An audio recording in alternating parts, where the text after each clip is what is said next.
Hello and welcome to the Build With Baer Workshop. My name is Pat Baer and I am here to build a model kit to hang out with all of you. I'm going to go ahead and throw the Bear Cave Lego Scythe Tier 2 blue emote in chat. If you are currently a subscriber, you can reply with those emotes. If you are not yet a subscriber, you can say hi or use other people's emotes. Or if you feel like being a lurker, my suggestion to you would be to go ahead and just lurk and hang out.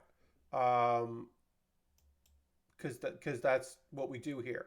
It is a Monday. The plan is to work on this model kit to hopefully finish it up, working on the Sigrun, the final kit of all of the many kits from Iron Blood Orphans, all of the high grades that were mass produced, not the premium ones, because sometimes you can't find those, but of all the other ones, this is the last one that I have not yet built, so I'm very excited about that. Let's see, if there's anything else to say up top. Not really. It might be a quiet evening tonight. Lashbrook is here. Hello, Lashbrook. Happy to have you here.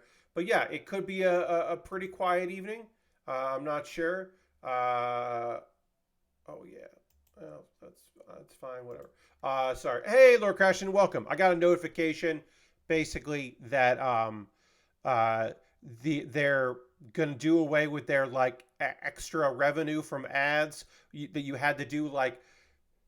There would have been no way to avoid ads during the stream if I had signed up for that, and so I didn't. And then they're like, hey, you only have 30 days left before we get rid of that. And it's like, okay, sure.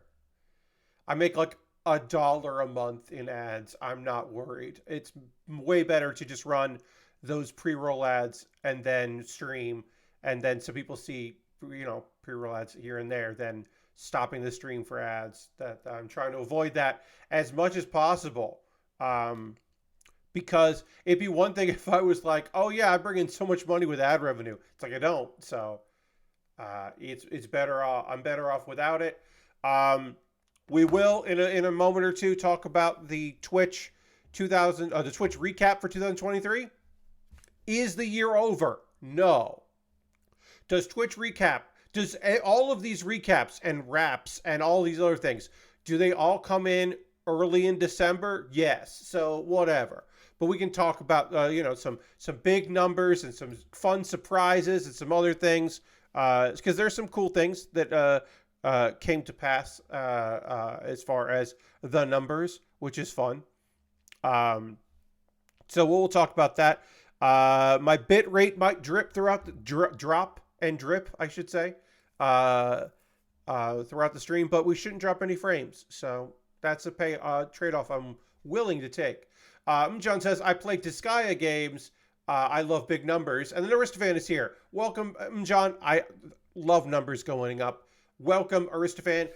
I think everybody that's here follows me already. It'd be weird if you didn't.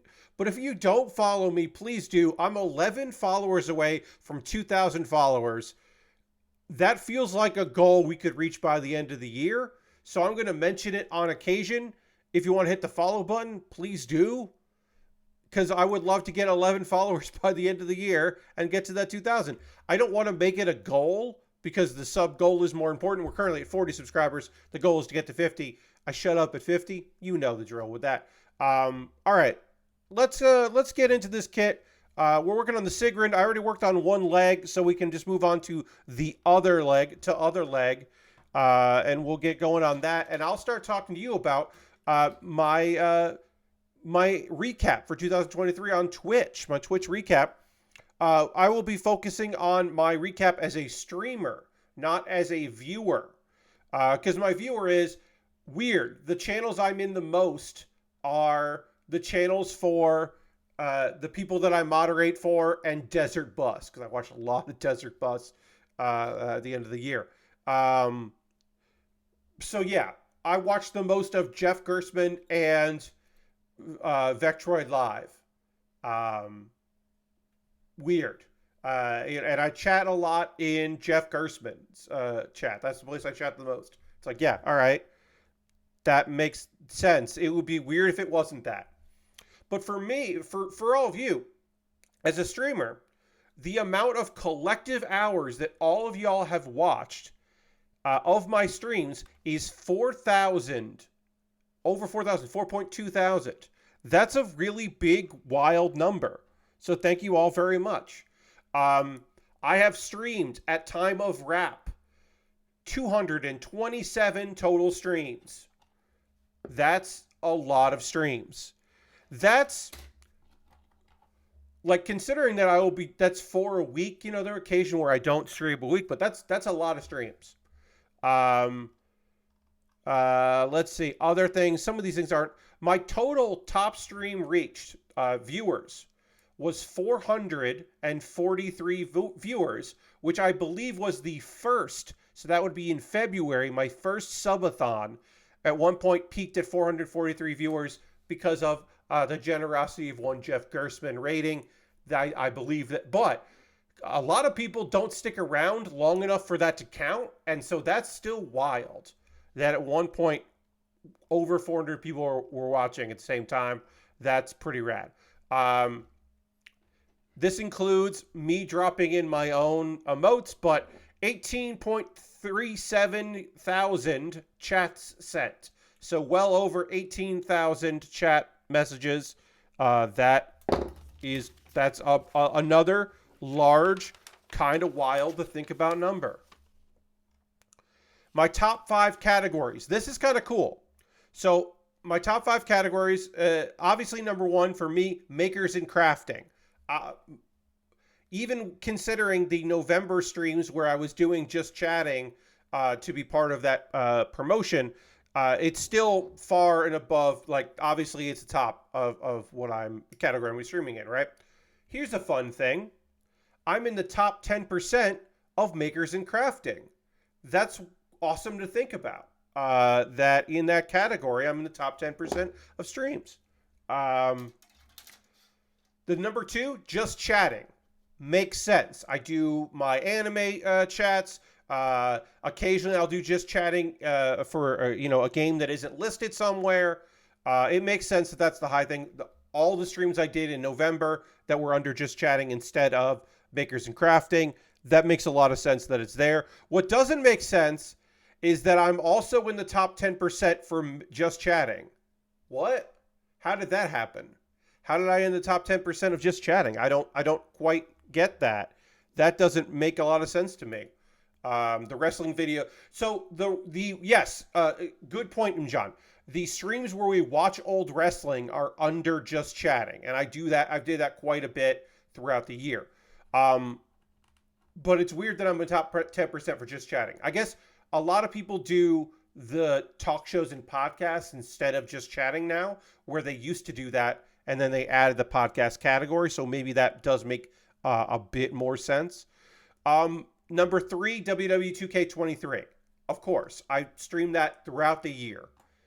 Total sense. Number 4, Power Wash Simulator. And I will say, I am very, of course it is. Hot tubs are out of just chatting, indeed. I think I was in the top 10% of the games and demos category when I do multiple games in a stream. Yeah, that makes sense. So Power Wash Simulator makes total sense. That I'm in the top 10% of that. That is perfectly reasonable. You'd think they would fucking give me their DLC for free, considering I'm in the fucking top 10%. Next time I apply for their paid DLC for their Warhammer, I will include that information. And then number 5, Pokemon Platinum. I played that quite a bit. That does not surprise me. I also am only in so many categories because some video games I only play once. Like, I only played Pizza Possum on one stream, so I would not expect that to like show up in the category. Tags are fine because I don't update my tags, so it makes sense. My emote numbers don't really mean much because I put my emotes in several times a stream, so I don't necessarily count that. Thank you for everybody that throws in the emotes. It's always nice to see.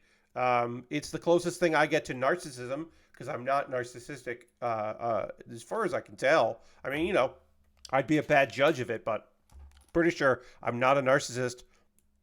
But I do enjoy seeing cartoon me's in chat. The one that's always interesting for me is the tier 2 emote, right? Because the tier 2 emote is just me and Aristophan, because Aristophan is the only tier 2 sub. There used to be 2, but that other person didn't watch the streams, or didn't chat, I should say. So the fact that there have been 790 of the blue emote is pretty great, because that is just 2 people doing that. So that's me, and also sometimes Aristophan. That's pretty fun. And then my number 1 clip, my top featured clip, is, of course, created by Lord Crashington. Thank you, Lord Crashington. Pat Bear versus Dilk. That is me drinking Mountain Dew and milk. Mountain Dilk. So thank you very much for that clip. That was my most used. Aristophan says that the blue is your most used emote. That makes sense. Bonus achievements don't matter much. Here's something that's cool. 478,660 channel points spent. That's how many channel points were spent in this. 478,660. I think part of it is that I made things like expense. I upped the price on a few things, and then not that everyone uses the yeah button, but making it a very expensive channel point thing did mean that when I first said, oh yeah, and of course, Lord Crashman wants me to hit the dance button, I knew that was coming because I was talking about it. So of course, the button would come, and here we go. And then John wants me to hit the yeah button, which I will in just a moment.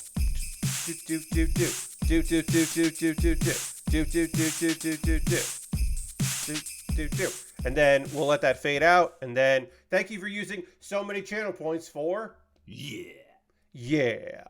Thank you for using those channel points. I think that might be the last cool thing. Oh, okay. No, I forgot about these numbers. These numbers are pretty rad. New followers. This year, I added 250 new followers. I certainly have lost a few over the year, but I don't know when those happened or how those happened, so who cares? But 250 new followers. Here's the one that kind of blew me away. This does not include gifted subs. 279 new subscribers this year. That's cool. That is cool shit. That feels very good. That is, again, Lord Crash says I spent 216,000 channel points on this channel. Okay. Yes. Thank you. That also, Lord Crashington, does not surprise me. That number does not shock me. It is the most believable number that I have read tonight. No, what was I saying? I gotta get this on right. This piece does not want to. This piece I remember being annoying on the other leg, so now I gotta get it right on this leg. 279. Like I said, most of that is from my 2 subathons, but also that's what subathons are for. So like, sure. Here's the one that hype train 7. We had 7 hype trains. Again, that makes sense. I'm actually surprised it was 7. But that does make sense. Here's the big one. And this is the one where I say thank you. 247. 247. Somehow, 247 is the number of gifted subs this year. That's bonkers. What's more bonkers is remembering that 110 of those is from Bunny Fiend alone. Bunny Fiend almost gave out half as many subs, gifted subs, as everyone else. I don't have the breakdown of that. I know that obviously Aristophan has given out many subs this year and many subs throughout. You're a gift sub leader. You've given out so many gifted subs throughout the many months, and certainly this year. So thank you very much, of course, to Aristophan and to Njan and to everyone that's ever gifted a sub. Aristofan gifted 26 subs this year. Yeah, Bobby Dice Roller has rolled in, no pun intended, has rolled in on occasion with big sub numbers. Bobby was tipping me over for my goals like pretty consistently the past 2 years. So thank you to Bobby, who is not here, of course, at the moment. But yeah. And then I think, is there anything else in here I want to say? Oh yeah, raids. We can talk about raids. Raids sent. We have sent out of the 227 streams, we have raided 207 times. That's pretty fucking rad. I guess they made this. Oh yes, this emote. Yes, there is a special emote related, a special related emote. Lord Crash says I have the badge, this badge for being a top user. Yes. Yeah, you get that. You get that cool badge. 207 raids sent. That's awesome. I'm very proud of all of us for going on raids. Raids received 72. That's pretty fucking good. Shout out to the Goof Cat who raided me quite a bit. Going for very different vibes when raiding me. And shout outs received. I'll say this. They got now. This badge is for bravery, indeed. So shout outs received only 54. We have rated 207. Only been shouted out 54 out of 207. That's not that high. Now, the shoutouts as a command within the dashboard is fairly new, and some people still use like the Nightbot command, which doesn't show up in your activity feed, so it's not as good for that. So I can't be like, nah, grumble, grumble, grumble, because like, people are still supporting me, like whatever. Minorly grumble on that. I would like more people to give me a shout out when I raid them. My loudest fans. Now, I don't know what this is calculated. If this is chat messages or gifted subs or channel points or all of the above. But we got Lashbrook and Ghost Valve and Bunny Fiend and Bobby Dice Roller and Chris Weed Piano. Shout outs to Chris. Dustin Forrester, Lord Crashington, Harold, H-Bomb and Friends. Get well soon, Harold. I don't think you're watching right now because I know you were under the weather, but maybe you're going to watch the VOD later. And, of course, Aristofan. Aristofan rounds out the top 9 there. And then I guess I can look at viewer. You know what? I don't care about the viewer, I should say. I guess I don't care about the viewer. Lashbrook, I think you have to play the game and then you get it. I don't know. I don't know. I think you have to go to twitch.tv/annual-recap. But I don't know. Let me check the community here. Oh, no, the community is everybody. I don't care about that. I thought it meant my community. It means the whole Twitch community. I don't care about... do not care about the whole Twitch community. I like our little fun world. Yes, thank you, Lord Crashington, for including the link. As a VIP, you're allowed to put links in there. Should I make more people VIPs? At some point, sure. I probably should. I haven't looked at the VIP in a while. Oh, you had it. You just didn't turn it on. Okay. I feel like I pretty recently updated my VIP list. But I think I have said... because I can set it so that anyone who is a subscriber can do it. But, like, that means that someone can just use their Prime Gaming to then shuffle a bunch of links before I ban them. And that doesn't feel great. So I have not done that. But I believe I have VIPs are set to be able to allow links. I certainly, without moderators, I certainly don't want to just anybody being able to put a link in there. Let's see. This number is wild to think about. My hours viewed is like 600, which is actually, I think, lower than last year. My distinct days visiting Twitch. So that includes my streams, because you have to remember, every time I stream, at the end of the stream, I click on my own stream because I'm in the dashboard, but I click on my own stream to look at who's streaming that I follow. That is just the easiest way for me to do it. So that's every day that I stream, it's clicked. And then days that that I'm moderating or just hanging out, that number is 347 out of 365, but I don't think it counts the days from the end of last year. So it's just 347 till they stopped counting this month. That's nonsense. My top categories are talk show and podcast. That makes sense. Just chatting. That makes sense. Retro. That's because of Jeff. Makers and crafting. That's because I watch a bunch of those. I'm in the top 10% of viewers of making crafting. Pet and Tellers, Smoke and Mirrors. That makes sense for Desert Bus. That's my number 5. Or number 4. 5 is Makers and Crafting.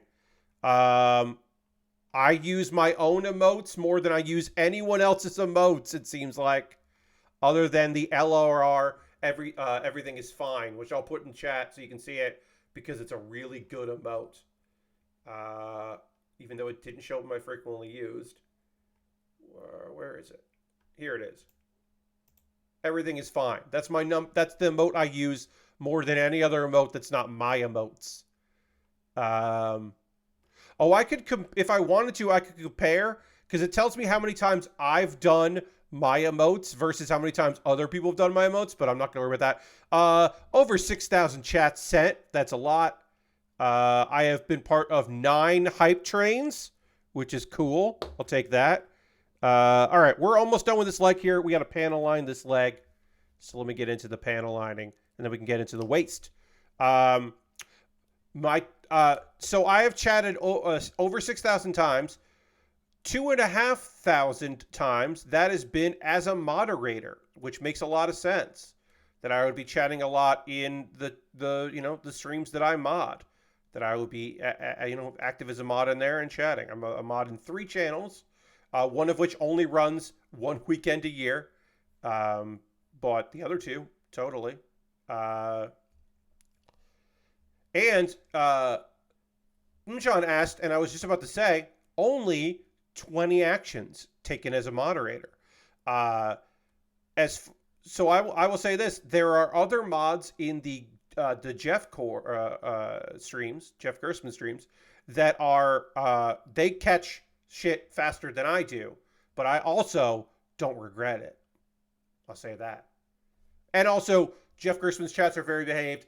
Rara Vectoroid's chats are incredibly well behaved, and I don't think I moderated anything in the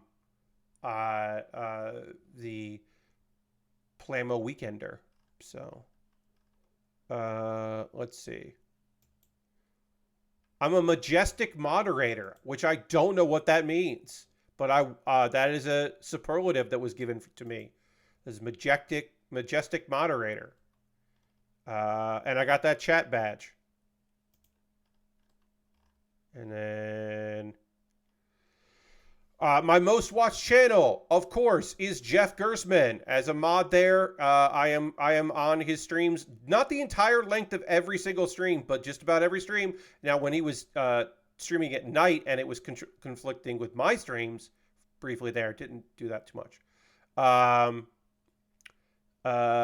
have earned a lot of channel points from being a moderator in there.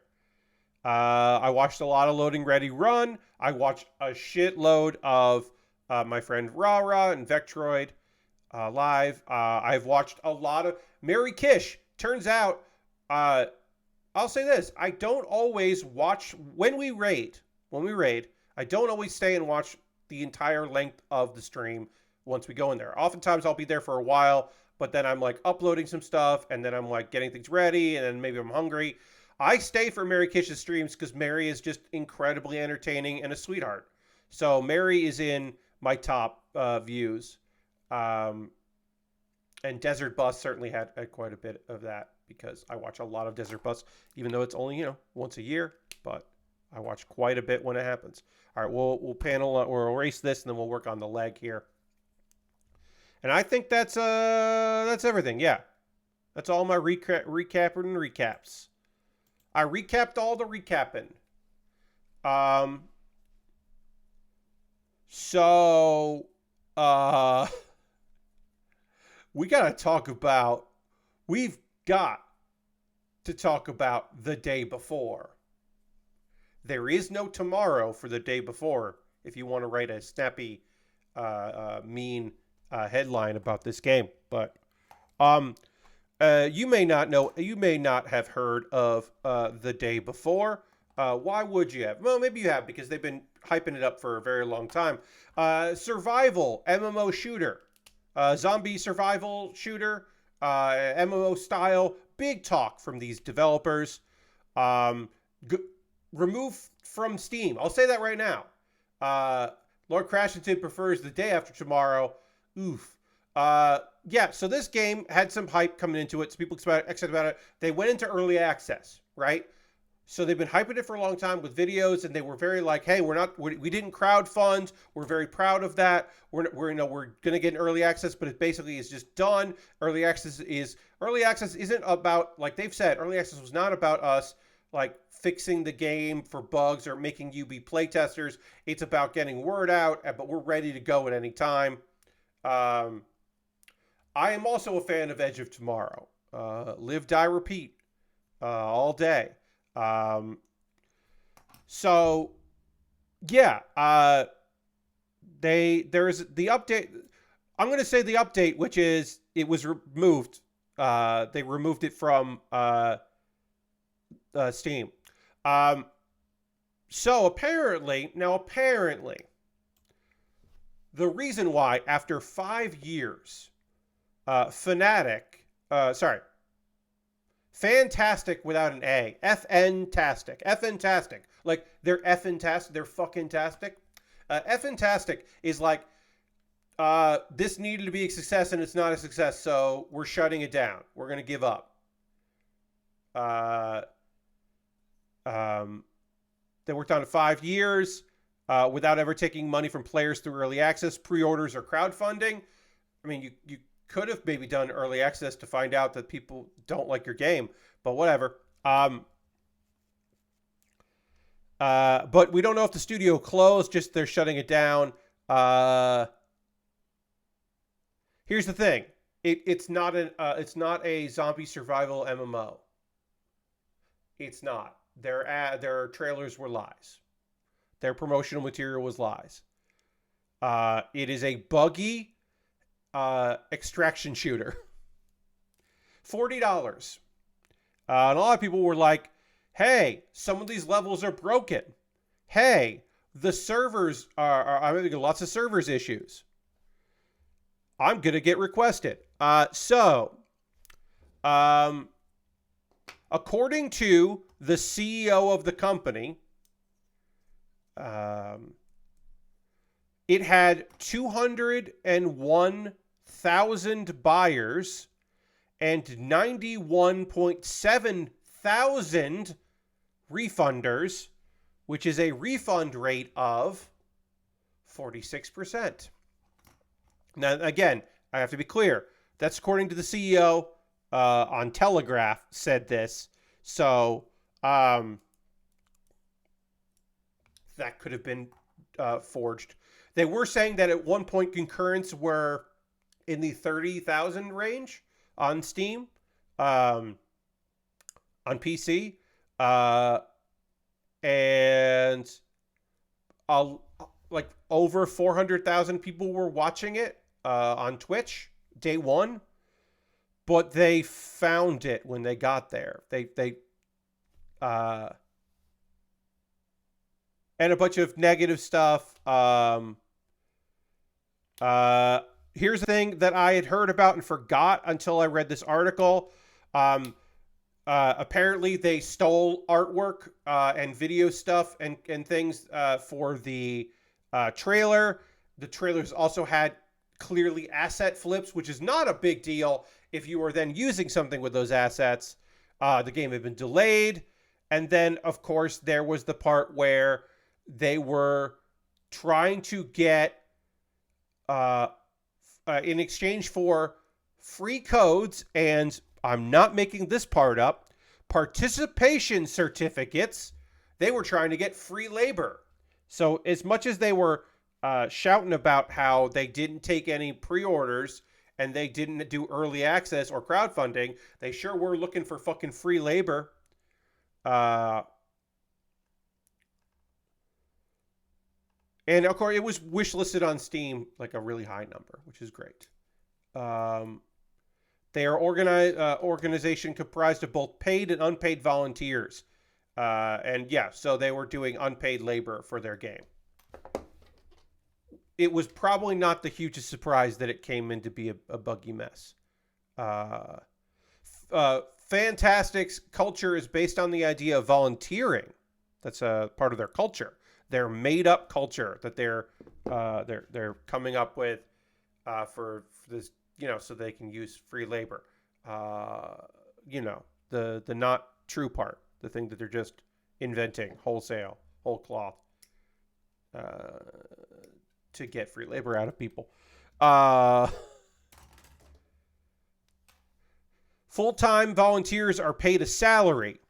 Full-time volunteers are paid a salary, so they're not on the books as employees that way. I guess that is their workaround. Because every member of Fantastic is a volunteer. It's just some of them are paid volunteers. Part-time volunteers who work on translation and community moderating are paid in participation certificates and game codes. The studio also encouraged those unpaid workers to offer unique skills to improve our project or create new special features.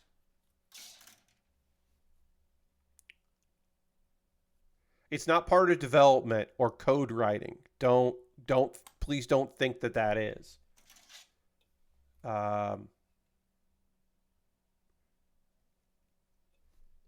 they don't consider that part of it. Yeah, a lot of this shit is just nonsense. And yeah, the MMO they promised that isn't an MMO certainly had unpaid people working on it.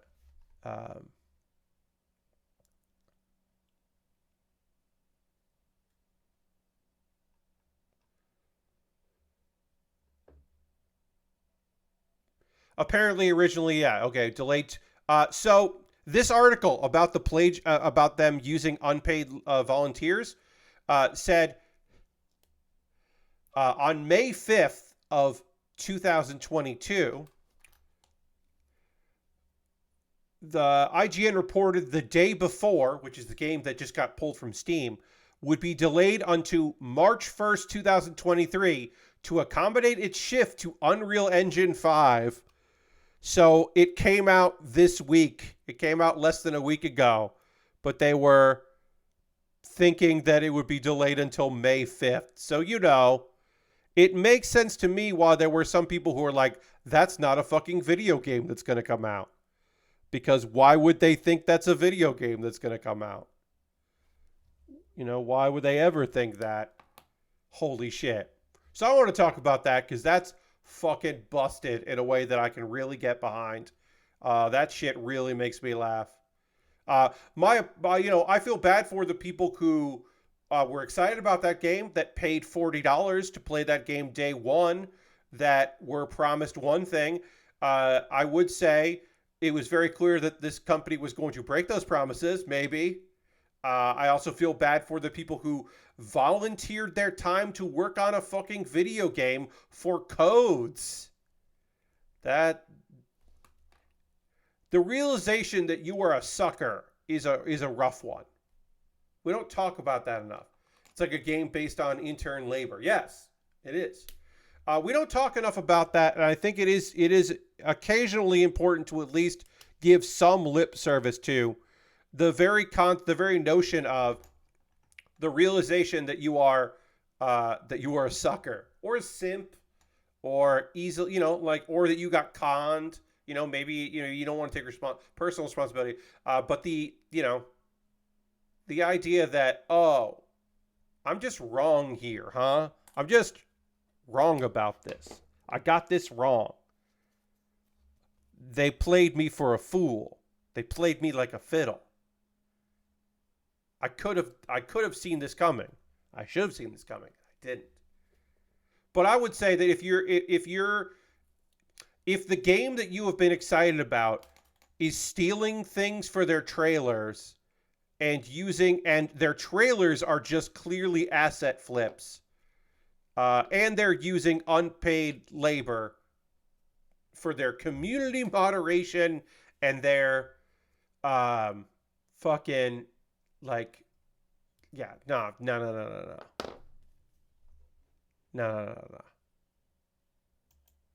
I think at some point you gotta go, wait, maybe this sucks.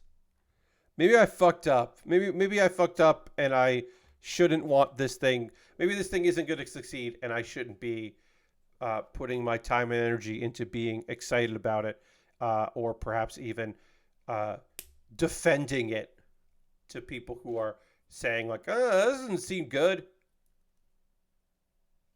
Anyway, I bet there were also people that played it that liked it, but I don't know.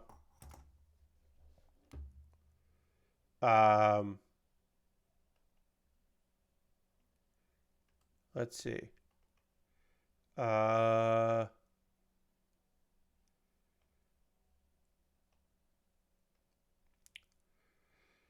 band. I think we should probably talk a little bit about this weird nonsense that happened with Poets of the Fall. Like this very strange set of circumstances that exist here. Let me see if I can find the tweet that kind of sums it up. Okay, so yes, so the Old Gods of Asgard has entered the global top 10 albums on iTunes. So that's a real band, as said by Low Spec Alex. A real band pretending to be a hit fictional band from a game becoming an actual hit band in real life is an amusing turn of events for a game that is about fiction rewriting reality. To which I say, yes, that's wild and weird.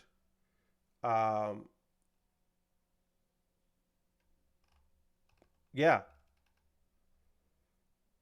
Poets of the Fall, their greatest hits, Rebirth, greatest hits, is number 10 on worldwide iTunes albums. And that's weird to think about. It's just weird. It's just a strange turn of events. And I want to give a shout out to that because I think that's fucking rad. We are almost body complete on this kit. We are now body complete on this kit. It is now time to build the shield and the sword, and then we'll be done here. We do have the last of our stickers that go on the shield, but we'll build the weapon here first. Our cool lance. Let's see. It makes sense. It makes sense that a lot of the news, there's not a lot of news today. We're in the holiday season. A lot of the news is still like leftover news stories from the Game Awards. There's a couple things that are weird. The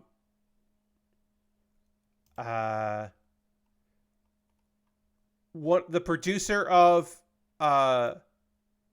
Tears of the Kingdom basically was just like asked about like, hey, was Zelda ever going to be a playable character in a fucking Legend of Zelda game? And he was just like, he wasn't like, yeah.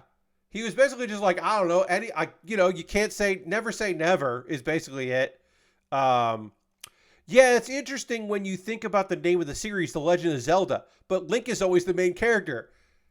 One of the most obvious things to ever be said by a human being in video games. And Link has been the main character, and Zelda's always been involved, and they have a relationship and their own rules in each of the games. But it is true that I think there's always room for thinking about this type of thing and Zelda's role. So this is very, very like non-committal, obviously. And there may be some sort of possibility for something like that in the future. Again, this is non-committal. This is not like I've always wanted it personally. I've talked to the devs or whatever. Like Miyamoto said, yeah, someday. You know, like none of that. It's just like, yeah, it is weird, right? But here's the thing. The fact that anyone went on record to say it is a little weird, it is at least interesting, I should say, that the show, the fucking series is called The Legend of Zelda, and it's always Link's adventure. That's that's something. That's way more than we've ever gotten before, I think. Um, and Zelda does more stuff, but like, uh, and obviously there's Sheik, but like, you know, it's not the same thing. Um, and there's also the Zelda's Adventure, you know, the CDI game, but that's not canon. So like, you know, I didn't need to bring that up, but whatever. There will be a gap. That's a. This is one of the best little pieces of text in I've ever seen here. There will be a gap. That's just fucking helpful, everybody. That's just so goddamn helpful. Just be like, hey. There's gonna be a gap there. Don't worry about it. Don't worry about it. That's super helpful. All right, this wants me to put a different hand on to hold this, so I don't hold it like that. I hold it like, you know, like a lance, a little differently. It would hold it a little differently, I guess. So we'll switch on a different hand. I don't know. Again, slow news day in the world of video games and wrestling. I watched some fucking wrestling this weekend. God damn. You could call it wrestling. It was. I watched this goddamn show set at an aquarium. It was 12 wrestlers from Tokyo Joshi Pro Wrestling, and the premise of it was that 12 of them got invited to this park, and they're all having a good time, and they had a barbecue, and it was fun, and they walked around and saw animals and, you know, wild, you know, sea creatures, and it was fun. And then the park was like, oh no, we fucked up. We bought you some stuffed animals, big stuffed animals, as a thank you for coming, but we only got 6 of them. And then the wrestlers were like, well, I guess we have to wrestle. And they wrestled inside the aquarium. And there was a penguin that ran around at one point that was staged and on purpose. The penguin just kind of ran around. And they had beluga whales start the final match by making noise, and that counted down that the match was starting, and it was fucking weird and fantastic. It was complete and utter nonsense and kicked ass. It also did its job, because I will probably never go to that aquarium, but if asked, I will tell people that aquarium looks fucking nice as hell. It looks really cool. Oh, God, I love wrestling. I fucking love wrestling so much. So stupid in the best ways possible sometimes. That was a Tokyo Joshi Pro Wrestling show. It was Yuka Sakazaki's last weird outdoor show, because DDT is famous for doing nonsense shows like that. Tokyo Joshi Pro Wrestling does it on occasion, and it was real good. It was real good how weird it was. It was just weird and good. All right, Shield's coming together.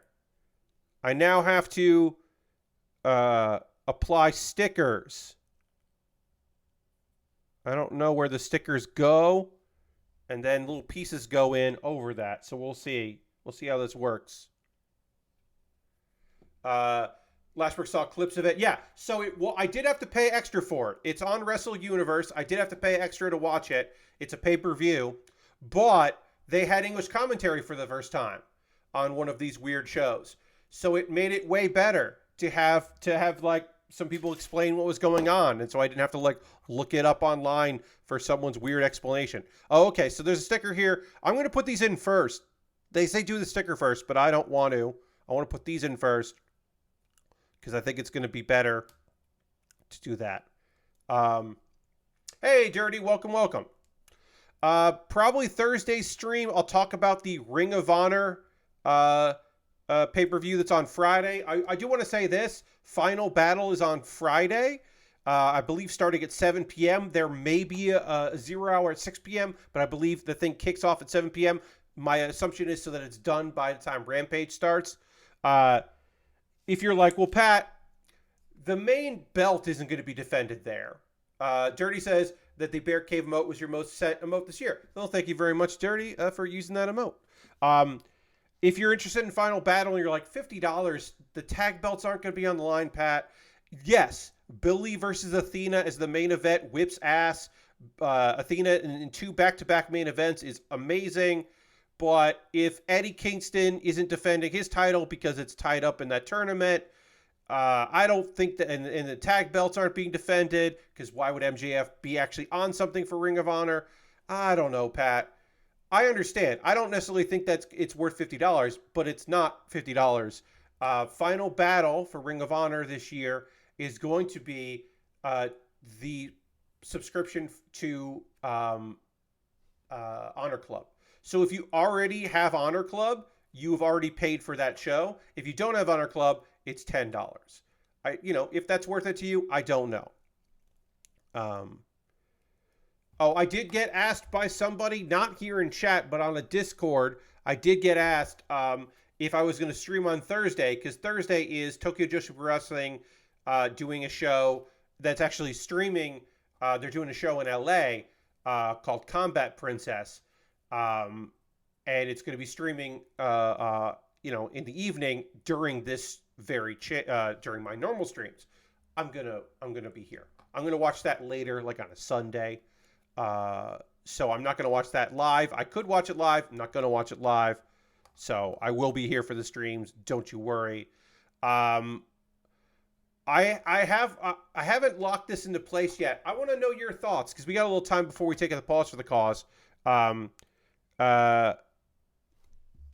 Because I do kind of want to know your thoughts on this. I think I might stream New Year's Eve. Would anyone who is here right now be up for a Sunday night New Year's Eve stream? Is that something you would be into? It would be replacing the 30th. The stream that I would do on the 30th. Instead of that, was Saturday, I would do a Sunday night stream. And I would do model kit building for 2 hours, then some kind of gaming into the new year. I don't know what exactly game I would play, but it would be something for that extra hour. And we would ring in the new year on my coast. I don't know. If there's anybody I don't watch any streams on Sunday or, okay, yeah, I'd be up for that. I don't know. One of the reasons why I'm thinking about doing that is because I don't have any plans. And the other is because the 30th, there is a wrestling show that I would kind of want to watch. AEW World's End. I feel like MJF is going to lose the world title at that show, and I kind of want to see that. I think Samoa Joe might become world champ at that show. But what I don't want to do is take Saturday off and then no one comes to the Sunday stream. You can understand that. It would be a bummer if I did a New Year's Eve stream for nobody. So I'm kind of just feeling it out, seeing if there's any interest. And if there isn't, I'll just do my regular stream. But if there is interest, then maybe I'll do that Sunday stream. I don't know. There are 2 pieces here. Maybe they're optional for the feet. I'm just looking at 2 pieces here that I didn't use for anything. Oh, okay. Apparently they don't get used. This is from some other kit, some other version of this kit, I guess. I was like, why do I have these pieces that I didn't use? It's rare to have that on a mass-produced high grade. Usually that's some kind of different version of it. So okay, that makes some sense. But yeah, we're done with this kit. Completed it.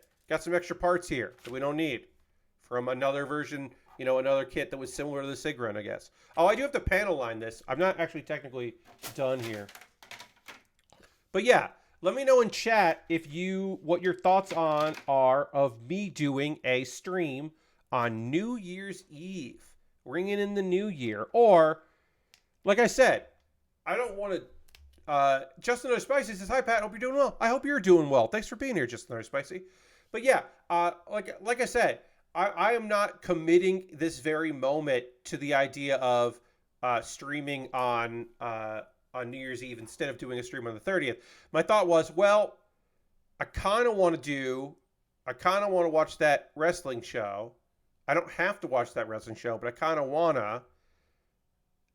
But I also don't, want to do a New Year's Eve stream for nobody. But I know that sometimes people like the New Year's Eve streams that I do during in the new year. Go full throttle. Because then, when we hit New Year's Day, I then go raid someone on another coast, and we can kind of go in. John has plans. That's awesome. I hope they're great. Like I said, I'm not saying cancel your plans, don't do anything. Just be here. I'm just I'm kind of trying to read the room. It's early enough in December. Like you're unsure on your end, says Ghost Valve. Like on the 15th, I will put up my new schedule for the second half of the month. So I kind of have this week to think about it. And I can also change my mind. I like to usually commit on my schedule, on the 1st and the 15th and know what I'm doing for that half of the month. But I could always, pivot. I just, I hate wrestling pay-per-views that are on a Saturday. I just want to be on Sundays because I don't want to miss the pay-per-views. But also it would be cheaper if I didn't do it. Maybe Twitter or Discord poll to cast a wider net. Yeah, John. I do think that I want to. I mean, like I said, I'm just kind of talking out loud right now. There's also the thing that my Sunday nights are generally watching wrestling with friends, so I could just watch that pay-per-view Sunday night for people that missed it on Saturday, because there'll always be some people that can't do Saturday, like I can't do Saturday. So that might actually be the solution. It's just, I'm going to ring in the new year by watching last night's wrestling show that I missed because I was here. It does mean that I won't, I don't know. Yes, Lashbrook, that Saturday is World's End. And I'm thinking aloud, I'm I kind of want to see that. Like right now, you're probably going to watch that, right? Yeah, you're probably going to watch World's End, right? The stream would end, and I bet the main event won't have really started by the time I end my stream. But I'm do I want to watch that with people instead of being in a Discord and hang out with some of my friends and then stream on New Year's Eve? But will people be here on New Year's Eve? Also, there exists the small possibility that my parents might have people over, but that won't interfere with anything. So, I think it'll be okay. I think it'll be all right.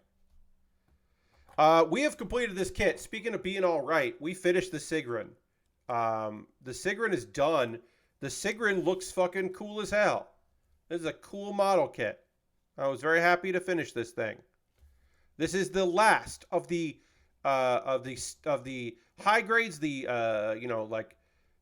non-premium Bandai high grades from Iron Blood Orphans. This is the last one for me to complete, and I have completed it, and I am happy to say that. I'm going to take a photo of it in a slightly different light. It is a great Sigrun. This is a great kit. I'm going to take a shot.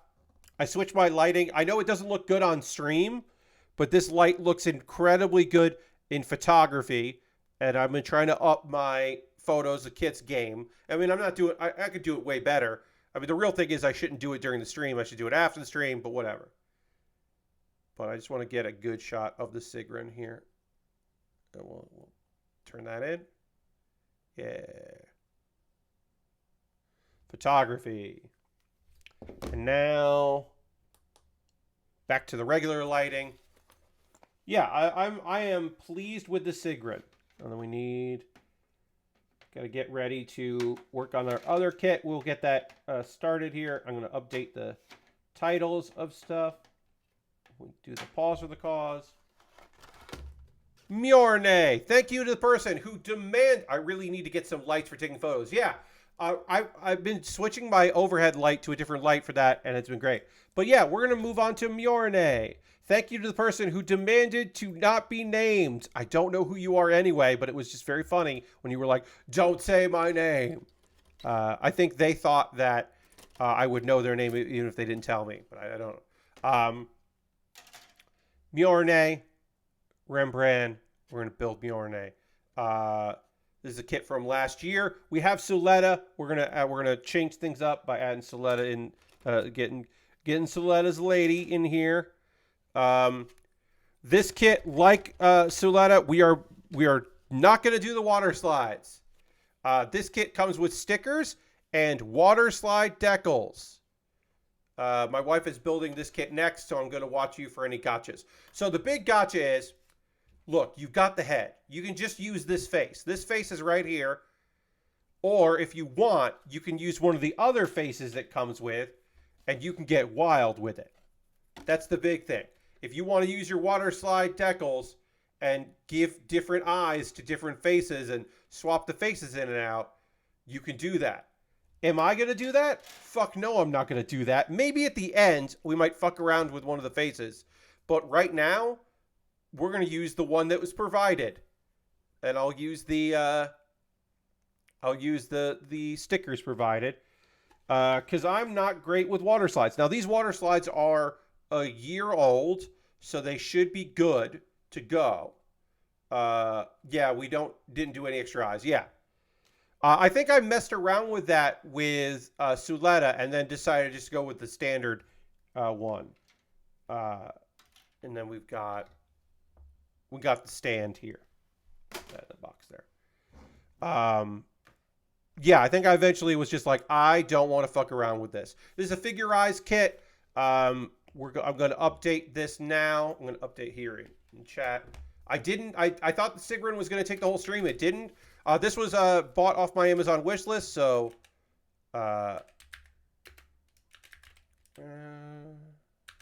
Rembrandt kits. Yeah, Rembrandt. Add that to there. Updating it. Yeah, so I did not know that I was going to finish this kit tonight. Or finish that Sigrun. I thought it would take the whole stream. It didn't. We'll talk about the instruction manual because it's kind of nice here. After this, which is the pause for the cause. For those who don't know, right now I'm going to talk about various ways that you can support what I do here financially. You are under no obligation to do any of these things, but if you would like to do it, you're more than welcome to. These are optional. If you are currently a subscriber to the Build With Baer Workshop, you can throw the Bear Cave, the Lego, the site, the Tier 2 blue emote, if you're a Tier 2 subscriber, into the chat. Being a subscriber is the easiest way to support what I do here through cash money. If you just, want to resub or continue your subs there, you can do that. Or you can use your Prime Gaming token. If you have Amazon Prime linked with your Twitch, you get Twitch Prime. You can use that token for anybody. And I would say use it for me. You could gift a sub. Aristofan has been the only person this month to gift a sub. Do you want to gift a sub in the month of December? You can. You can gift a sub in this community, and it would be cool. You can do it anonymously, or you can take credit for it. The goal is to get to 50 subscribers by the end of the month. That's always our goal, is to be at 50. We are currently at 40, we're currently at 41. Thank you very much to Mjan. Joining the gift sub leaderboard. Let's do the Bear Cave, Lego site, Tier 2 blue emote in the chat. Thank you, and welcome Just Another Spicy with your gifted sub. You won't see ads, pre-roll ads when you come in. You get cool emotes. That's rad. Thank you very much. John, we are currently now at 41 subscribers. The goal is 50. I'm trying to get to 50. You can also do bits. You can cheer. Who's the top of our cheer right now? It's Harold. H-Bomb and friends. I hope you're feeling well out there, buddy. Let's see. What else was I going to say? There are other ways to support me, and I'm going to try to get through this fast because many of you have heard this quite a bit. But I will tell you that I have a Patreon, and there is a $1, a $3, a $5, and a $10 tier, and there are different rewards for different tiers, and you should consider joining my Patreon. Hey, if you're like, Pat, I don't like that you're playing Hearthstone tomorrow for your Tuesday night stream, Well, people voted for it. Now, did I make it an option for people to vote on? Yes. But people voted on it. They wanted to see me play some Hearthstone. It's been a fucking while since I played Hearthstone. I don't think I played it on my birthday stream, so it might have been since February. It's been a while since I played Hearthstone, but we're playing Hearthstone tomorrow. But that was a thing that my $3, $5, and $10 patrons got to do. YouTube, youtube.com/PatBear. Hey, if you haven't subscribed to my YouTube, which is obviously free because that's how YouTube handles it, go subscribe to my YouTube channel. It's free and it would benefit me. It'd be nice. It's easy. It's an easy way to support me. Now, you could also become a member there, and for $2 a month, you get my Wednesday videos a day early. So you'll get the last 3 of the Baerly Rehearsed a day before everyone else. And you'll get a new series a day before everybody else. The new series starting in January. Those are monthly ways to support me. You could also do a one-time if you're like, I do not want to support you on a monthly basis. I cannot afford to do that, Pat. Well, what about a one-time donation through Coffee or PayPal? You could do that. And everything I make through direct donations through YouTube, which includes AdSense, so watching my videos helps me, through Patreon and through Twitch, all goes into a fund. And from that fund, I buy model kits. The Sigrun I bought with your generosity, and I appreciate it very much. And I have other kits in my backlog that I'd be happy to build. Now, someone who has demanded that they remain anonymous purchased Miorine, which we're going to start after this pause for the cause, off my Amazon wish list. And it jumped the queue. I made a dedicated video about it, and then it became the next thing that I build right now instead of building stuff from my backlog. If you would like to buy something for me to build, you can find that on my wish list here. I gotta move some stuff around here. Some things change prices on me. I've got Lego sets. I got model kits. I just added a new Lego set. It's the Boba Fett mech. Lego does this a bunch where they take a character and they build a mech that looks like the character, but they have the minifig piloting the thing. I think that's fun. I put that in there. I also put in the Lego City Penguin Slushy Van. I've built an ice cream truck before in Lego. This is a slushy truck. I just thought that looked cute as hell, and I'd like to build that. I don't know. I'll put that in there. Those are new. Also, another car from Initial D, because I'm so mad about this, friends. Mold King took off their Batmobile ripoff. The Bat car is no longer for sale on Amazon.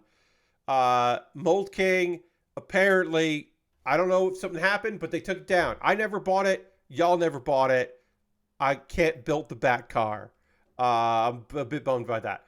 But I've got Lego sets, I got model kits, I got inexpensive kits, I got very expensive kits, I got kits that are on sale, I got kits that are never on sale. Another new kit that was recently added to my wish list is the Gyanko, the Hyper Gyanko. It is a lady mobile suit. It is a mix of a mobile suit and a lady from Build Fighters Try. We have built the model kit that this is based on. We haven't built the lady version of it. I don't know. I put that up there. Is that a good idea? I don't know. But we're building ladies lately, so maybe, I don't know. And there's some gear at the bottom because it's always nice to have gear as an option. I should have bought that Bat car. I should have bought the Bat car from Mold King, as Mold King are the best Lego knockoffs that we've come across. But I put up another Initial D car there that looks rad as fuck, so I'd be happy to build that. My alternative to Amazon, because it's important to have alternatives, even though no one's ever bought anything from Throne for me. Throne, they're good people. They support they don't pry. So a lot of people that make adult content on the internet use Throne for their wish lists, and that's cool. The rare Pat Bear L. Yes, Lord Cratchington. Not buying the Bat car, their knockoff Batmobile that they couldn't even call the Batmobile because they were scared. Me not being able to buy that. I'm going to keep my eyes peeled. Maybe Mold King will put it back up. Maybe the heat will die down. They'll put it back up. But yeah, as an L, I should have bought that. And then the most convoluted way to support me, go to USA Gundam Store, buy a gift card there, send me a DM or a whisper here on Twitch, DM on Twitter, whisper on Twitch with your gift card code. I'll use that gift card code to buy something. You can make a suggestion of something you'd like to see me buy on USA Gundam Store, or just have me go wild and I'll buy something. And what else? If you want to support me and not spend any money, I got a Discord. You can jump in my Discord if you want to do that. That would be cool. Jump in the old Discord. A couple video links for you to check out. Pat Bear's Anime Club. I'll have a new video up next Monday, but right now, the most recent episode of Pat Bear's Anime Club that you should check out is the one where I do my superlatives. It's my Anime Awards video.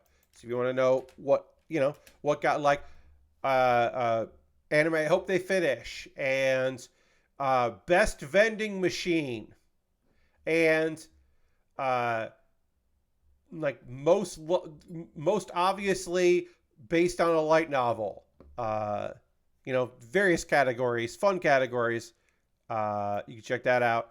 Baerly Rehearsed is an ongoing video series. Every week I do something in the similar one, but Baerly Rehearsed is every week I write and perform a piece of comedy that I wrote specifically for this series that I think is pretty fucking good. And this particular one I thought was pretty fun. It is an ad that a radio DJ has taken out. It is Christmas related, and you should check that out because I think it is pretty fucking funny. Of the ones I have done, it is one of my favorites. So I would say you should check that out if you like. No pressure, but it's good. Chet Brickle. It's just a fun. I came up with a fun name. The one that's going out for my YouTube members and my $5 and $10 patrons tomorrow is one of my favorites. It's the most production I've ever done. One that's going out to some people early. Everyone else gets to watch that on Wednesday. All right. I need to drink some water. Then it's Manhwa Monday. So we're going to talk about a manhwa that I have been reading. And then we'll talk about some anime, including one that we had to catch up on because I didn't talk about any anime on Thursday. So now we're catching up on some stuff. But before I do that, I do need to dramatically drink some water. And I'll do that right now.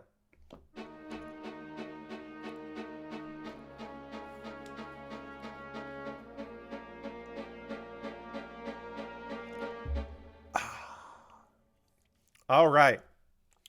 Before we talk about this manhwa, one thing I will say about this this figurized standard kit, look at this. Look at all of the explanations about how to apply these stickers. And there's so much good detail, application tips, like this rules. The amount of in-color recommendations for people about how to apply these things is awesome. I really think this fucking whips ass. Having color pages for this and not, and also part of the building process, making that the choice, I think is just very neat. I'm a big fan of that. So kudos to them. Also gives me a bunch of options here about various stickers we could use and apply, which we don't have to worry about because we are using D1 here. We're just using D1. Maybe after this kit is built, I will mess around on another stream with some water slides to try things out. But as of right tonight, I don't have any of that prepared. So I don't have, I have my regular water, but I don't have any Q-tips. I don't have my little cup of water for that. A little paper or plastic cup with a little bit of water. So I don't have anything together for that. So maybe in the future I will mess around. But right now the answer is no. No, thank you. So then we'll just use the back we need,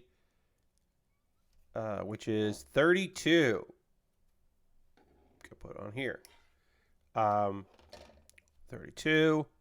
And then we'll need... Okay, yeah. So we'll get these together. So I'm going to talk to you about this manhwa that I've been reading. It's a South Korean comic that is called... Sorry, let me just make sure that I'm applying this correctly here.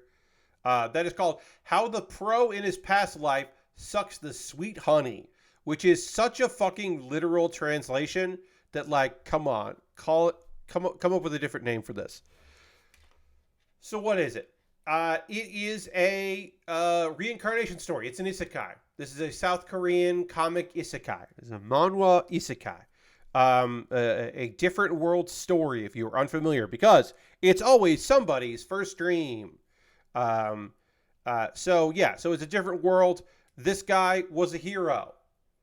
He defeated monsters. He saved the world. He did everything that was expected of him. He took on the blame when things were out of his control, and when he failed, and when other people betrayed him, and he put a lot of pressure on himself, and he finally died, and he was like, all right, well, that's it. That's finally fucking it. I'm done. Now I can be peace. And then he got reincarnated. And he's like not in line to be the king, but he is a prince. And he's like, well, I could show my incredible abilities. I could step up and do all the things that is expected of me, and really shine, have my light shine for everybody, and do all that.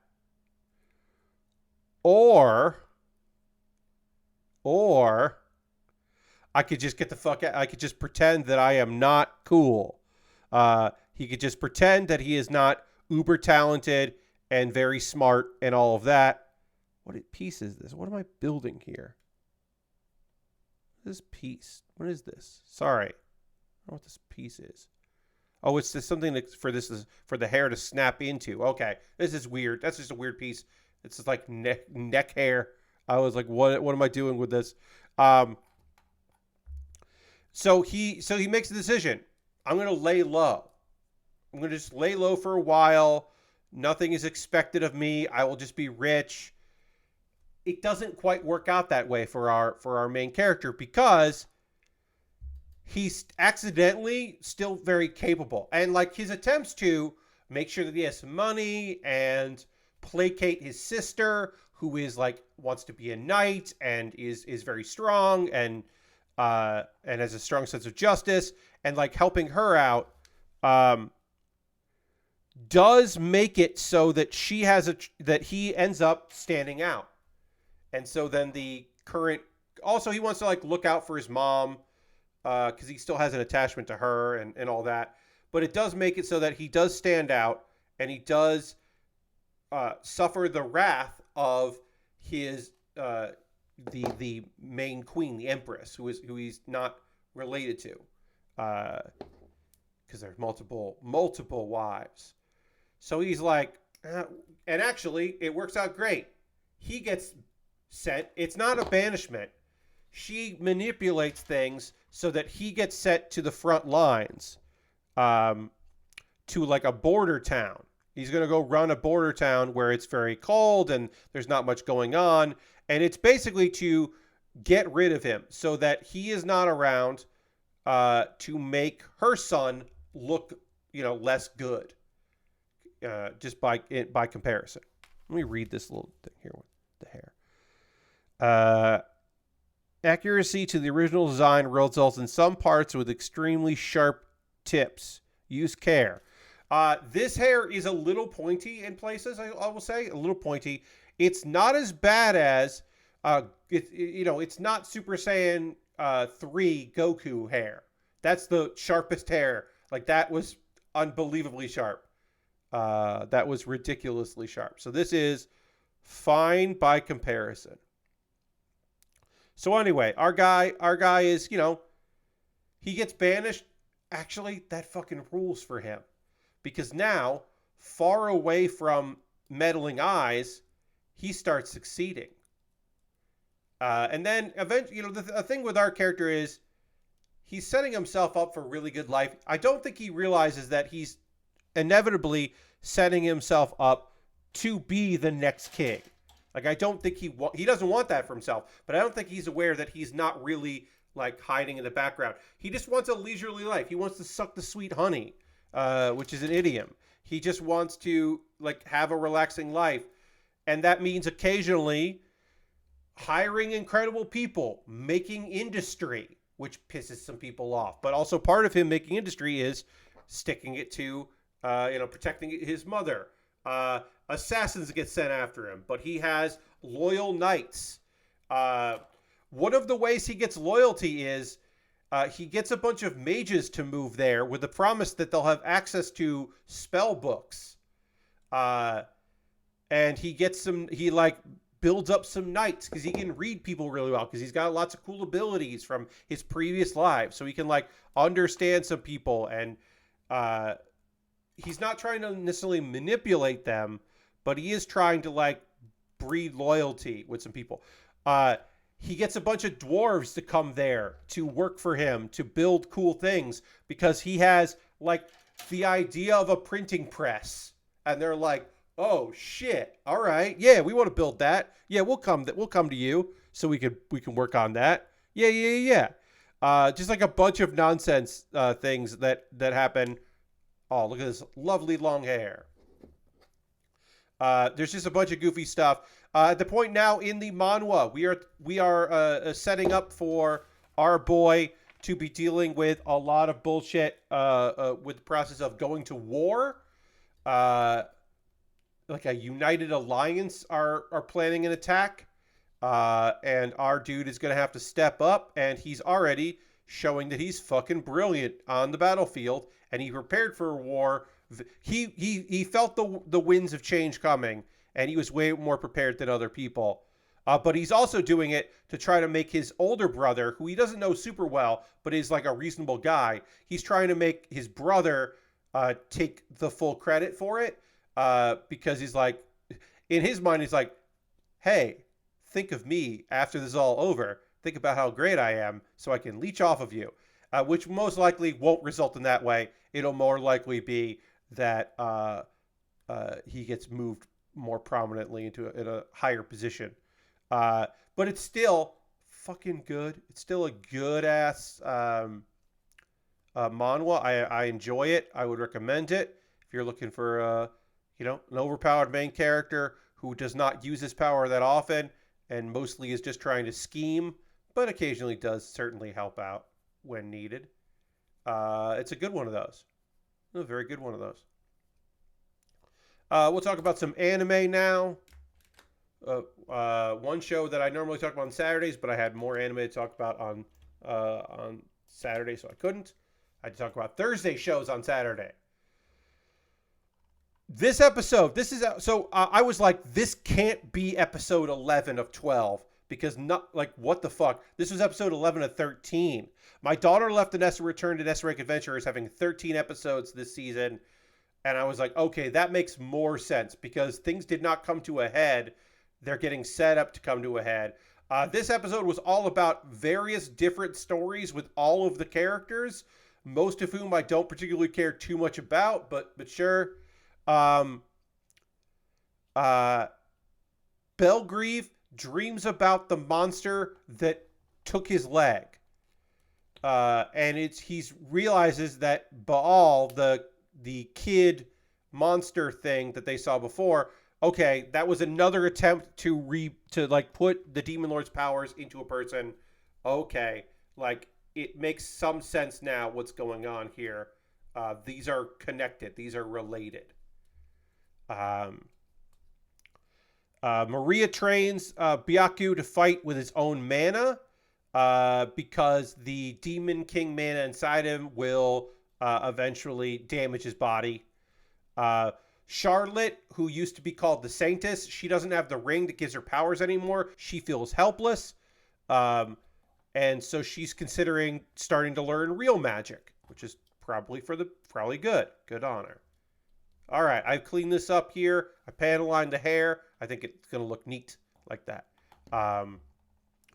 Let's see. The Guildmaster gets a letter.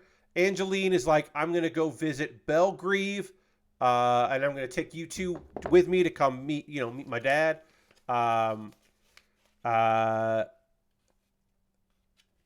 Marguerite plans to leave after the fall festival so she can adventure before the snow, because once the snow falls, everybody kind of stops doing what they're doing. Duncan is planning on...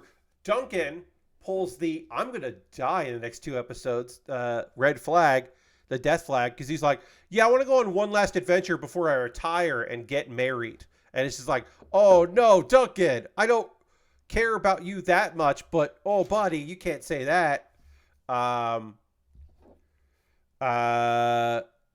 Grand Duke demands that Angeline visit to reward her for defeating Ball. But that means she won't be able to see Belgrieve. She was planning to go visit her dad. But she can't go visit her. I don't think she knows that there's a kid living with her dad that is a monster that he's raising. I don't think she knows about that. I can't remember. I'm pretty sure she doesn't know about the kid. So, like, come on. We won't know that now. A29. 830. 831 goes there. And then we're building the chest. We're building the torso, I want to say. I'm not going to say chest. We're building the torso here. We're building the body of this young lass. Try not to be crude about any of this.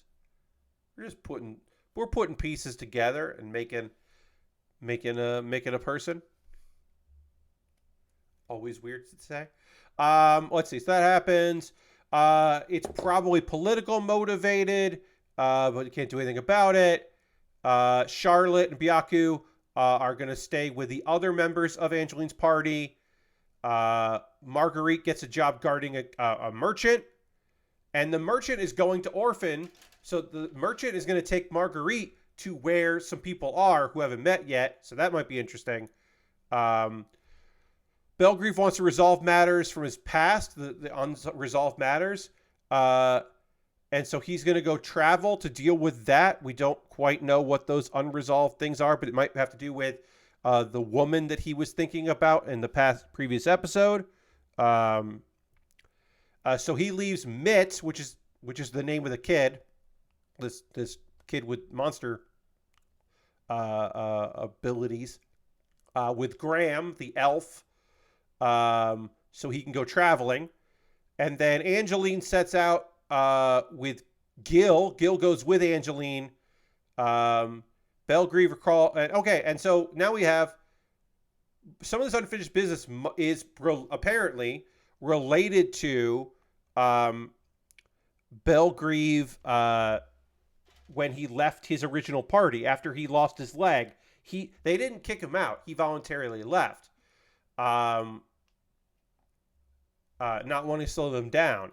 And apparently, Kasim, one of the members of that party, is currently imprisoned by a noble family, which feels like a non sequitur. It feels like a weird, like the beginning of the next thing, not like what's currently going on with this anime, but there exist possibilities of room for this to like mean something to the story.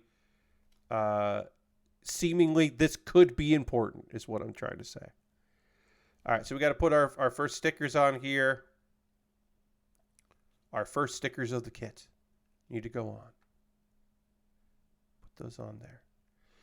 This was a fine episode. Again, I had to look it up because I was like, this can't be the second to last episode, and it's not. There's two more. So I was like, all right, that makes some sense. That made way more sense when I looked it up.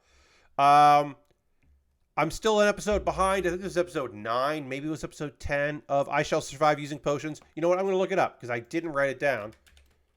I am one episode behind, and I'm going to try to get caught up for my I Shall Survive Using Potions. Yes, that was episode 9 of 12. And there is episode 10 out there, and I'm behind. So next week I'll do 10 and 11. This was not the fan service episode that I was fearing, because this is the episode where they go to hot springs. This is the onsen episode, and I was like, oh fucking no, they're gonna do some weird thing in this episode. They didn't. They are in the hot spring, but it is not titillating. There's a little bit of hijinks at the end, but this episode is just like a one and done, not part of a big story, just like more shenanigans. This is a shenanigans heavy episode. All right, so this needs to go like this. Go like I got to interlock these pieces because they feel weird. And then this goes in here.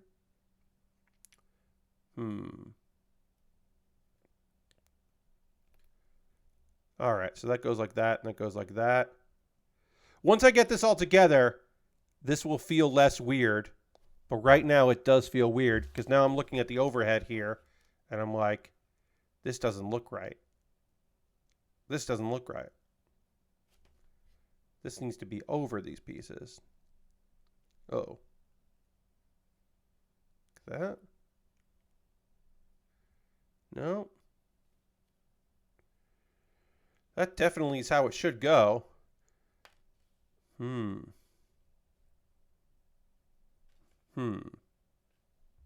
Sorry, everybody. Hold on. I can't talk about anime right now. I don't understand how this piece goes. So that piece goes like that.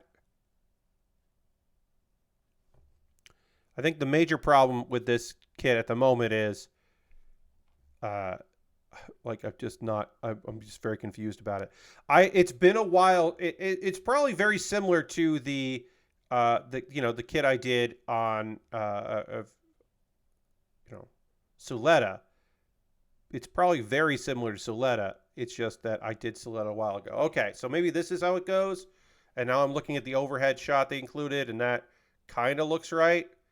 We're going to go with this. And again, we'll find out very soon if I fuck this up. Okay. I shall survive using potions. Again, just a normal disembodied anime head. Yes. The fact that we started with the head, and we just have Suletta's head hanging out there, like, pay no attention to the head just hanging out.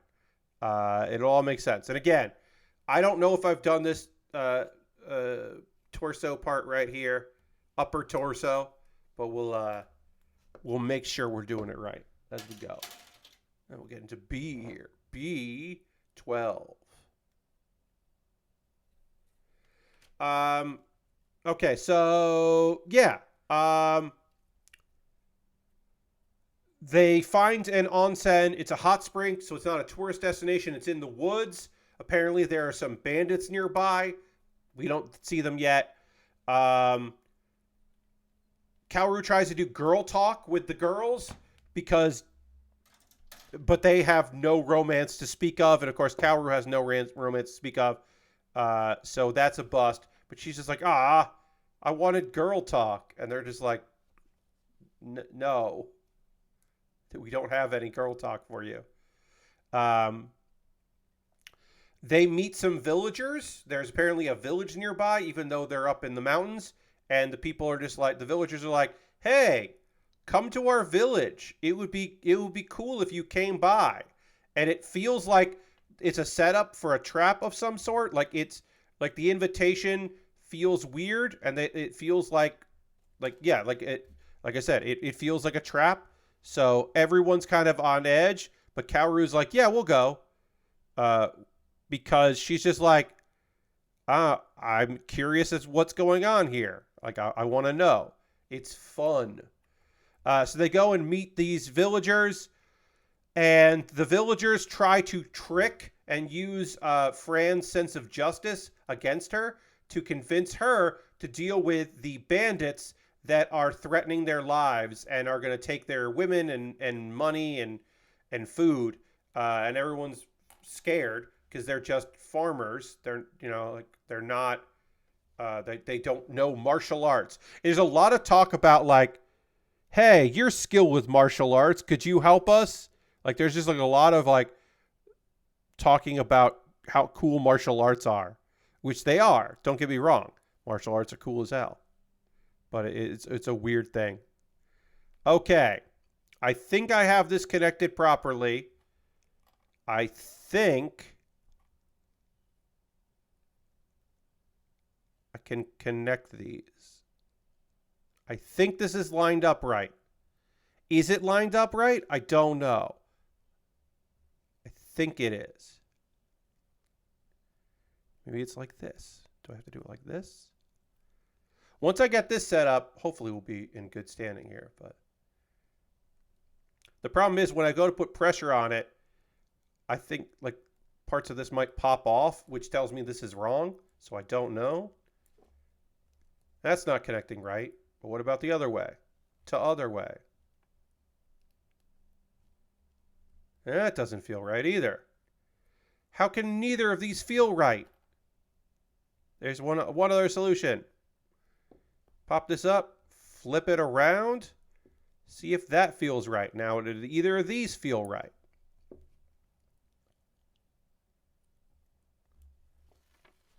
This one's giving me weird trouble.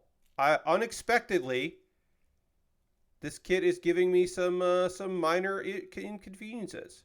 There we go. I figured it out. Like, so I will say this. I cannot remember who was going to build this. John. Yeah. This section, not great. I'll say that right now. Really take your time with it, because these grays, these shades of gray, make that pretty difficult to figure out. Not a big fan of that particular assembly. This is how it's supposed to look when it's done. I'll say that, I guess.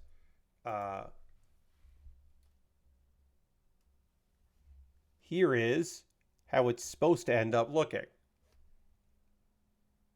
These little pieces here are where the arms are going to go into. I didn't necessarily do these stickers perfectly, but whatever.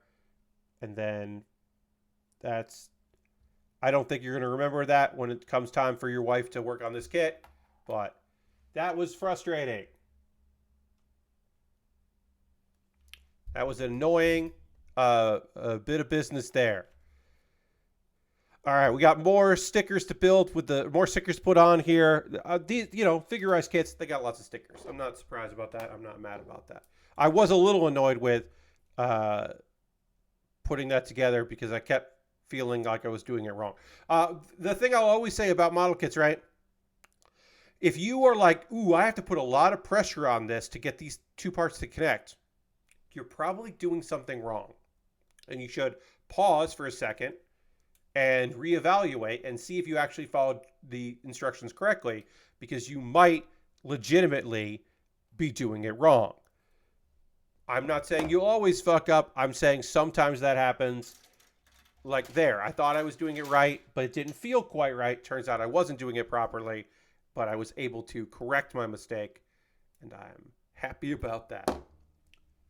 All right, so either I can do a water slide or I can do sticker 1. We are going to do sticker 1. Or sorry, sticker 6. Wait. Sticker 8? Sticker 8. Yeah, sticker 8. Couldn't read that right. Anyway, this village, they try to trick people. Kaoru is really pissed off about that. Eventually they apologize, and they're like, and she's just like, is this, look, what, yes, we could help you. What happens after we leave? What's going to happen then? What happens to the next group of bandits that come by? Who's going to help you then? Is this what your ancestors would have wanted? And they're like, no. Okay. Could you help us learn how to fight? And so they're like, hell yeah, we can do that. So Fran and Roland help out with some of the people with like spear training, because that's the easiest thing to pick up in this instance. And then Kaoru helps them with fortified defenses and set traps using various things, because she is, of course, sneaky and very smart. And then their various traps and guerrilla tactics that they employ work, and they are able to take out all of the bandits except the main guy. But then Fran shows up. She doesn't actually attack him. She just immediately cuts a tree down with her sword and gives her crazy eyes at him, and then he surrenders. So they did get a little bit of help from Fran, but they mostly did it themselves, which is neat. And they're like, okay, we're going to go send out we'll send them to the local lord, and Cowher's like, you might even get a reward for that, which they might.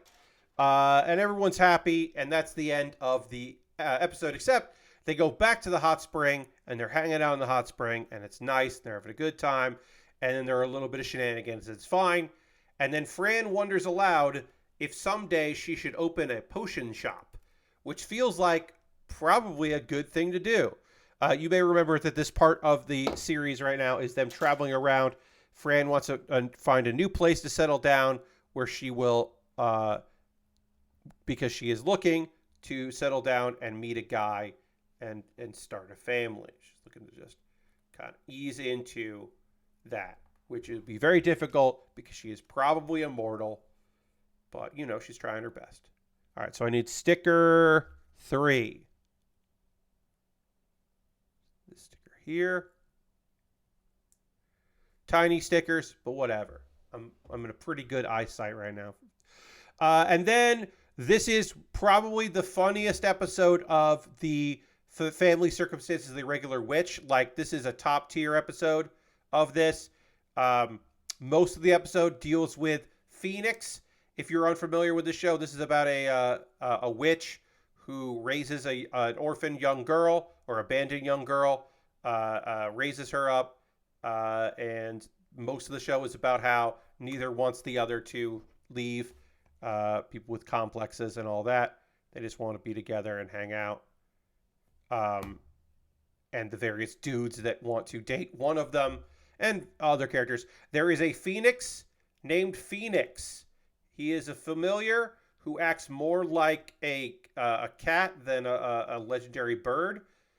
Phoenix is put in charge because Alyssa and Viola go shopping, the mother and daughter team, and they're like, Phoenix, you're in charge of Viola's other familiar, which we are finally introduced to. How could we go so many episodes without knowing about this character? My new favorite character of the season, in a season full of great animals, this is my new favorite. It is a koala who has a bad attitude, and this koala's name is Toxic Koala. Toxic Koala rules, because Toxic Koala is so mad that Viola's not around that it just starts destroying things and has a tantrum because it doesn't want to listen to Phoenix's orders as the senior familiar. And then Alyssa and Viola are mad at Phoenix when they get back, which makes Phoenix quit being a senior. Is like, I'm not in charge. And Phoenix has a tantrum and is just fucking pissed off, and it's very fun. I wish we had more of Toxic Koala. I hope Toxic Koala makes an appearance in another episode. We only have, this is episode 11 and 12, so we only got one more, but I'm hoping that we get more of Toxic Koala, because it's also very fun to say Toxic Koala a bunch, as you can tell, for the fact that I have said it a bunch. Oh, so fun.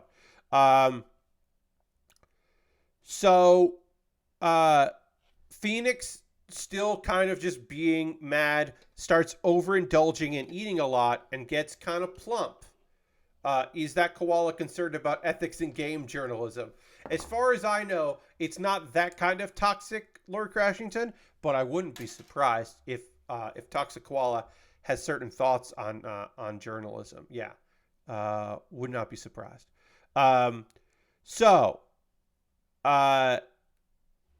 Phoenix is just overweight right now. Has just been indulging in food because Phoenix is mad about what's going on.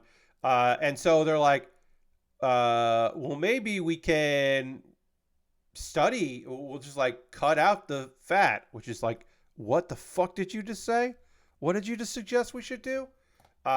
Instead, diet and exercise program. And then a month later, Phoenix has lost weight. Hooray. Except Phoenix has lost too much weight. Oh no. Phoenix has lost so much weight that it's like a size of a small bird. And then they have to fatten him up back to normal size. And that is most of this episode, and it is the best part of the episode. By far, the best part of the episode was that. The other story is Fennel and Guild, who we've known for a while. They're desperate for love advice. that they go and track down the only person they know that has a lot of love advice. This is the character that turns out to be Alyssa's father, or really the brother of Alyssa's mother that kind of raised her. But he's not around and didn't even know he had a granddaughter because he is a philanderer. He's a real ladies' man. Anyway, he apparently cheated at a casino, and he has been in prison for a while. So they free Arumi from prison to get love advice, and he's like, look, I'm going to tell you what my skill is. Like, the skill that I have developed that makes me good at winning the ladies' hearts is empathy. I got empathy. And do you know how I got empathy? And this is, again, as I said, this is the funniest episode so far of this comedy series. He goes, well, one time, my sister turned me into a woman for 2 weeks. And that's how I have empathy for ladies, is because I was, for a brief time, a lady. And he's like, and so that's my suggestion to you, is let me turn you into ladies for a while. And they're like, what if you didn't? We're not it. That doesn't sound like smart. Please don't do that. But he's going to do it anyway. But then Alyssa overhears the commotion. That's Alyssa, and here's what's happening, and is not pleased with that. And so it's the return for the end of this episode of Toxic Koala. Toxic Koala gets set to attack Ori as punishment. That's the end of the episode. This episode was fun. So yes, I don't know if we'll see in the last episode another appearance of Toxic Koala, but in this episode, we did see some Toxic Koala, and Toxic Koala fucking rules. Toxic Koala whips ass. My favorite new animal characters this season are, of course, as I said, Phoenix, the Phoenix that acts like a cat, the new addition of Toxic Koala, and of course, Ed, the prideful horse in I Shall Survive using potions that can talk to Kaoru, thus making it a talking horse named Ed. That is a top tier character. Ed's a good character. So yeah, some good animal companions in this season. In a kind of lackluster season, there's some good animal companions there. That is me talking about anime. We got a little time left in this episode. I want to hear from you in that time. What are you watching? What are you playing? What are you up to? What's going on? What's got you going? I downloaded but have not tried the New Game Plus update for Alan Wake 2, the final draft. Actually, I should say, yeah, I've not tried that. That is out. I believe I have downloaded the update for that, but I have not checked that out. I am interested in hearing about that, and trying that out.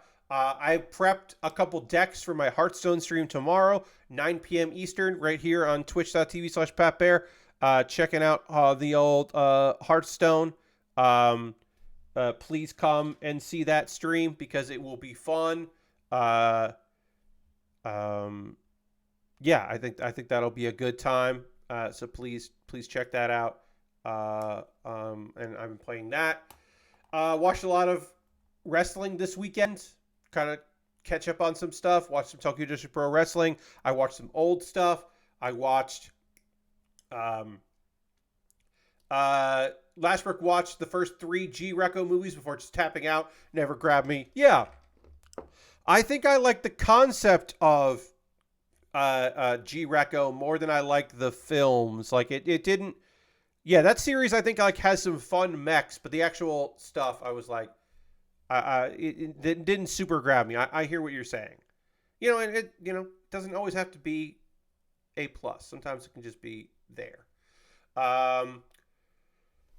John finished. John and John's wife finished. Let's see. Sorry, I need part 3 and then part 4. 3 goes here. All of Tenchi Muyo of the main Tenchi Muyo show.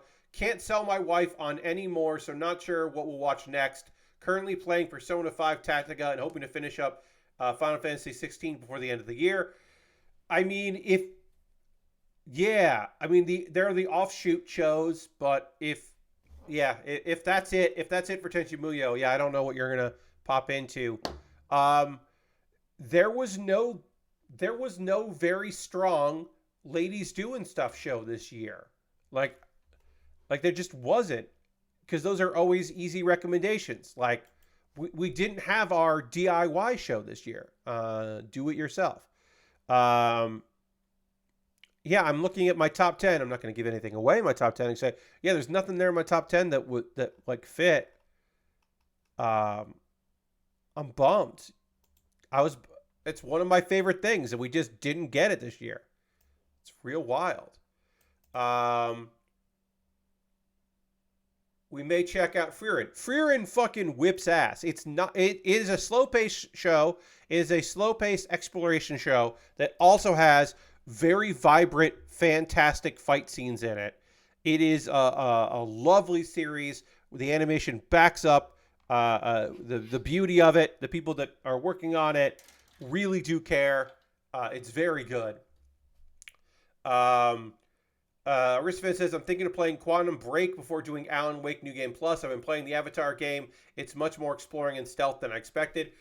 I don't think I'm ever going to go back to Quantum Break. I can't say I enjoyed my time with Quantum Break. I think I'd be more likely to watch a Let's Play of Alan Wake, or of Quantum Break. I'd rather probably a Let's Play, or maybe just some lore videos or something. But I don't know if I would want to go back and play that. But good luck to you if that's your steez, Aristophan, if that's the choice you're making. I say go for it. But yeah, I wanted to like that way more than I did. All right, so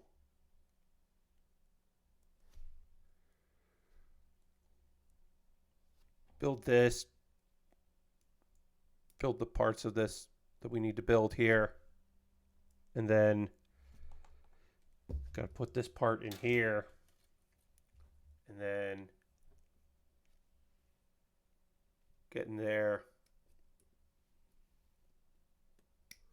We're building a butt. We're assembling the butt right now. So I guess I should panel line the butt. Yeah, we're panel lining the butt. I don't know what else to tell you. I'm panel lining the butt. I don't know what else to tell you. We're going to do that real quick and not make a big deal about it and then move on. Why? I don't know. I don't know why I'm doing that, but we're doing that because maybe I'll look at this kit from the back and I'll notice that there's a panel line that I didn't panel line. There's a panel I didn't panel line, and I'll go, that's annoying. And I'll have to do it later when it's not abstract. It's still a little abstract right now. But once I attach this part, it's not abstract anymore. Lord Crash says, I jumped back into Spy Family to see how they get Anya into school, which certainly was a wild series of events with the kids stuck in the sewer, the rampaging cows. Oh, the rampaging cows.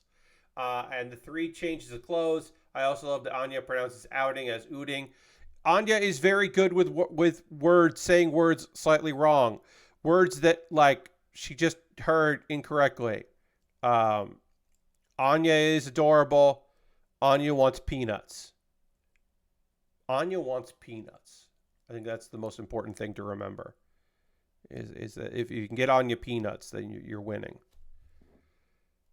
I believe this is yes, give Anya peanuts. I want to say that we're almost done with Spy Family.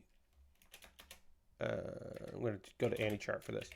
I am an episode behind. I have to get back to the current season here.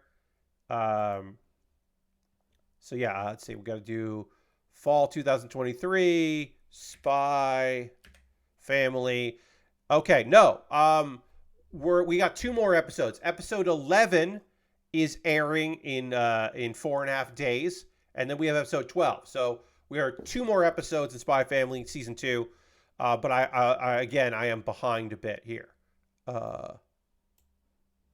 on what's going on with that show. I think I'm an episode behind. So, but yes, give Anya peanuts. All right, it's time to. There we go. So I'm gonna have to run a poll because I think that Thursday stream I am gonna finish the arms and legs and waist and watering can and knife or hoe, the accessories. I don't know if I'm going to finish this by the end of Thursday's stream, but there's a chance that I complete this kit on Thursday. So because there's a chance, I'll run a poll before Thursday to decide what I work on next. Because this kit is coming together pretty great.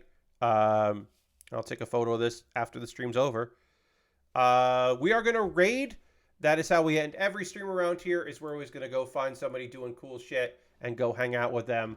That is essential. Reminder again, tomorrow, 9 p.m. Eastern, I will be streaming here playing Hearthstone.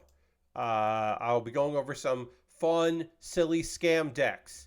And I recommend that people come check out. And as John says, we always end with a raid. Indeed, we always end with a raid. Who is streaming? Oh, is Mary not streaming tonight? I guess Mary Kish is not streaming. I did not know that Mary wasn't streaming. I'm going to go look up what Mary said about that.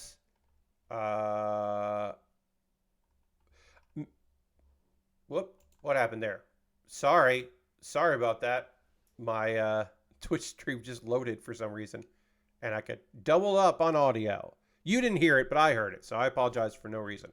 But yeah. Mary's not streaming tonight, I guess. Okay. Maybe she's still in Los Angeles or something. I don't know. Whatever. Who are we going to raid? I kind of want to know what's going on with Avatar Frontiers of Pandora. I guess we're going to go raid Arthur Geese and learn more about Pandora. I said Pandora. Let's go look at the Avatar game. Arthur's also good people. Feel free to come along in this raid. We did have some drop off here of some people, so not a lot of folks at the end of the stream tonight. But we're going to go raid Arthur and see what's going on with him. Thank you, John, for hanging out. Hope people come back tomorrow for Hearthstone. It's going to be a fun one. Have a great night, everybody. I'll see you in the next one. Goodbye, goodbye, goodbye, goodbye, goodbye, goodbye, goodbye.